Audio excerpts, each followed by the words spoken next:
Japan Dyno, the best of Japan to you. Howdy, this is Andy of Japan Dyno, and I have for you a stock cluster from an R32 GTST Type M here in Japan, the Skyline, fitted with a aftermarket speedometer. This is the speedometer here, a 320 km per hour full-scale speedometer made by the NISMO company. NISMO, a branch of the Nissan Motor Company specializing in motorsports and racing parts for off-road purposes. So this is an off-road purposes only and racing purposes only speedometer, the 320 km speedometer by NISMO. We'll get some closer shots here. So this is the speedometer here by NISMO, and as you can see, a full-scale speedometer. The rules here in Japan that a speedometer in a car for road purposes can only have a speedometer that reads to a maximum of 180 kilometers per hour.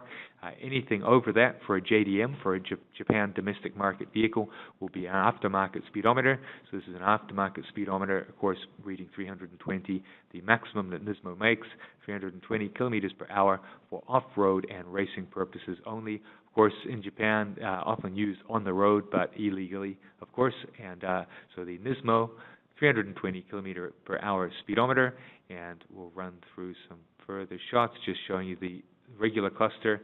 So this is just the stock cluster for the GTST Type M, and nothing too special about it, apart from the fact that it's in good working condition.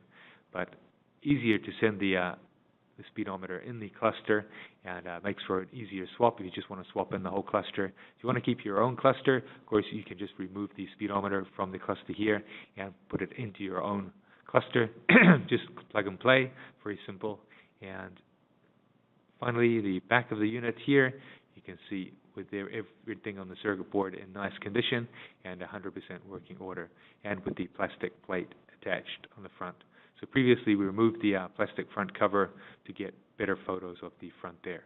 So a 320 km per hour full-scale cluster, aftermarket cluster by NISMO of Japan, made in Japan and from Japan. Thank you. In order to serve you better, we have our website at www.japandyno.com, as well as our blog, the Japan Dyno Daily Fix, where we feature items of special interest. Look forward to seeing you there.